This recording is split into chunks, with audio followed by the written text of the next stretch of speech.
Alunos, tudo bem? Como é que vocês estão? Como é que tem passado essa semana?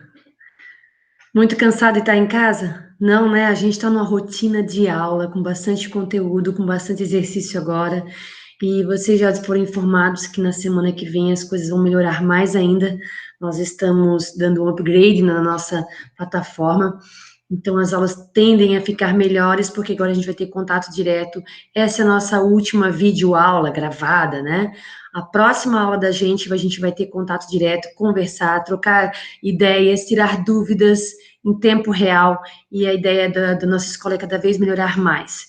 Então, hoje, preste atenção na nossa aula, pensa que no nosso próximo encontro, a gente vai estar assim, ó, aula, conteúdo, teve dúvida, já fala na hora, já conversa, então nós vamos ter, assim, uma melhora muito grande.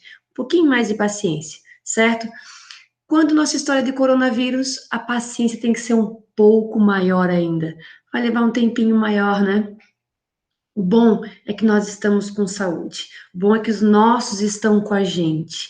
Isso é o mais importante, tá? Cuidem dos seus, dos pais, dos avós. Se cuidem, só saiam realmente quando for necessário. Certo, pessoas? Na última aula, nós conversamos sobre espaço agrário. Estão lembrados? Falamos principalmente de agricultura. Diversas formas, diversas classificações, como é que é feito o plantio, quais são as características mais importantes. Nós vamos continuar falando do espaço rural agora, só que falar das outras atividades que nós não falamos na última aula, tá bom? Então, dá uma olhadinha aqui, ó, no nosso slide. Deixa eu achar aqui. Bom, aqui, ó. Espaço agrário, parte 2. Pessoal, a gente tinha comentado na última aula sobre a parte de agricultura. Tanto a agricultura familiar, quanto a agricultura comercial, as diversas formas de plantio, jardinagem, itinerante, estão lembrados? Então, o nosso espaço da aula hoje contempla principalmente a questão da pecuária.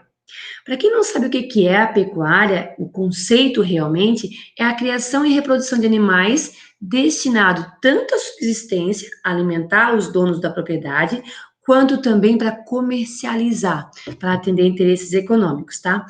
Uma curiosidade, que eu acho que muitos de vocês não sabem, quando fala em pecuária, o pessoal logo pensa o quê? Gado, bois, vacas. Quando eu falo em pecuária de boi e vaca, estou falando de rebanhos bovinos, mas eu posso fazer criação também de porcos, os suínos, de ovelhas e carneiros, nós chamamos de ovinos. E quando são cabras e bodes, caprinos. Criação de cavalos, equinos. Criação de mulas, caiu esses tempos atrás aí no vestibular, ninguém sabia o que era o moar. Moar, criação de mulas. Jumentos, assinino.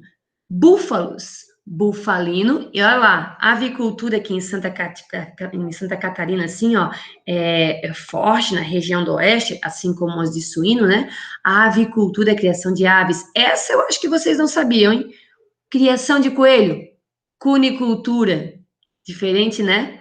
E a de abelhas, essa aí é um pouquinho mais conhecida, apicultura, tá? O pessoal que tem a criação de abelha, principalmente para extração do mel, né? Mel, da cera, né? Tem alguns outros elementos lá na criação de abelha, certo? Então, no espaço agrário, além da agricultura, nós temos além da agricultura, a pecuária. A pecuária também pode ser dividida em pecuária intensiva. A pecuária intensiva, ela ocorre em propriedades menores, os animais ficam confinados, a alimentação dele é com ração, é balanceada. E ainda geralmente tem um elevado grau de automatização. Esse tipo de pecuária é muito comum, por exemplo, na Europa, onde não tem grande espaço físico para fazer criação de gado, tá? E aí, como é um espaço menor, o número de indivíduos são menores, eles dão mais prioridade ao gado leiteiro, tá? Então, aí nós temos um exemplo de pecuária intensiva. O outro tipo de pecuária que existe é a pecuária extensiva. Essa em grandes áreas, o animal é criado em grandes áreas e se alimenta de pastagem natural. Geralmente a pecuária extensiva é mais o gado de corte, tá? Então, Brasil, Estados Unidos, a Argentina, o Uruguai, a nossa criação pecuária, a maioria é assim, ó, extensiva, em grandes áreas, tá? Em grandes pastagens. Uma outra atividade desenvolvida no espaço rural, além da agricultura, além da pecuária, é o extrativismo. A gente já viu isso em outras situações, lá no ensino fundamental ainda, no Fundamental 2, estão lembrados? Toda a atividade de coleta de produtos naturais, sejam esses animal, vegetal ou mineral, é tudo que é retirado da natureza, no qual o ser humano não participou do processo de produção. Não, ele só vai na natureza e retira de lá, certo? E aí nós temos os três tipos: animal, vegetal e mineral. Vamos olhar aqui, ó.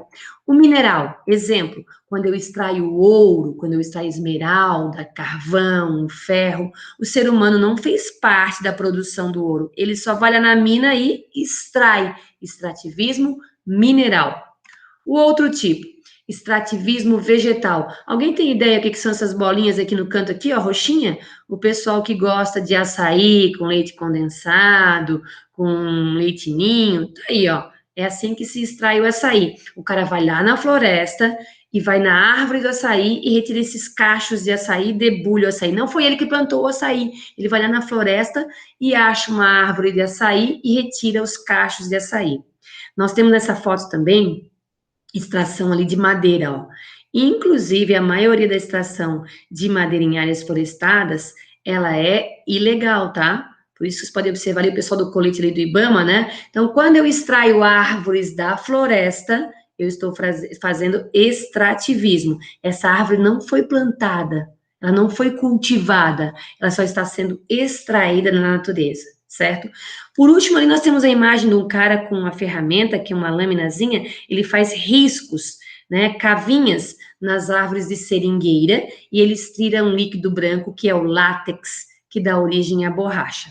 Então, esse tipo de extrativismo é vegetal. Nenhum dos três modelos ali, a pessoa foi lá e plantou a árvore, ele só está colhendo as coisas que a natureza está oferecendo, certo? Por último aqui, ó, o pessoal que gosta de tainha, tá na época da tainha agora, já vai começar aí a aparecer aqueles lanços enormes de tainha. Então, aqui, ó, nós temos o extrativismo animal, quando o cara pega o barquinho dele, a bateira dele, vai para o mar e pega o peixe lá, que ele não colocou os filhotinhos lá, ele não deu ração para os filhotinhos, não, a natureza é que foi responsável pela produção desse peixe, ele só foi lá e pescou. Extrativismo animal. Do ladinho nós temos a foto também de um cara que foi e pegou na natureza o quê? Os caranguejos, né? Também não foi ele que botou o filhotinho de caranguejo lá, não foi ele que cultivou. Então, isso aí é extrativismo animal. Certo, pessoas? Então, agricultura, pecuária e extrativismo animal. Só para a gente perceber algumas diferenças, eu trouxe para vocês aqui, olha só, para não confundir. Quando eu planto árvores, e essas árvores têm como destino satisfazer o mercado madeireiro, seja para construção, seja para produção de móveis, a gente chama de silvicultura. Isso não é extrativismo. Eu plantei, eu cultivei, então eu estou fazendo silvicultura. Esse tipo de plantio, ele ajuda muito ao uso racional das florestas. Enquanto as pessoas estão extraindo essa madeira aí, que é legalizada, que é plantada com esse destino para construção, para os móveis, aquela floresta natural lá, aquelas árvores que nasceram na natureza, vão ser preservadas. Então, isso aí é uma excelente ideia. Nós temos aqui também, para ajudar a diferenciar, a piscicultura. Então, o cara que pega a bateirinha dele, vai lá no meio do mar e pega a tainha que ele não ajudou a crescer, lá é extrativismo. Nesse caso aqui, ó, o cara lançando a ração nos tanques. Olha os tanques de peixe. Eu estou criando peixe. Isso é chamado de piscicultura. Não é extrativismo. Combinado? Uma outra atividade que vem se desenvolvendo bastante, quem quiser acompanhar e dar uma olhadinha, tem um texto bem legal falando sobre isso, lá na página 20, dá uma olhadinha lá, ó, lá na página 20, nós temos lá o turismo rural. Ele é um modelo de turismo que ele tenta aproximar as pessoas das cidades com a natureza, com as formas de agricultura, da pecuária, com as tradições locais. A pessoa vai lá e experimenta como é fazer o queijo, como é que fazer as compotas de doce, faz as cavalgadas. É um ambiente que tem menos poluição, é um ambiente que tem menos poluição tanto sonora, atmosférica, né? Então, é um ambiente mais tranquilo e tem atraído bastante gente e tem produzido também recurso para quem é dono de propriedades na área rural, certo? Então, turismo rural hoje também é uma atividade desenvolvida na área rural. Esse setor que contempla a agricultura, a pecuária, o extrativismo, o setor de turismo rural, ele está dentro do setor primário de atividades da economia. E hoje a gente observa que os países menos desenvolvidos ainda têm a sua atividade econômica apoiada em atividades agrárias. Ainda tem a maior parte dos trabalhadores nesse setor. Um exemplo, a Moldávia na Europa, que ainda é boa parte a rural. Nós temos um vizinho nosso aqui, o Paraguai. Vocês sabem que Itaipu, que é uma das maiores usinas hidrelétricas do mundo, ela é metade brasileira, metade paraguaia. A energia que é produzida nela, metade é nossa, do Brasil, metade é do Paraguai.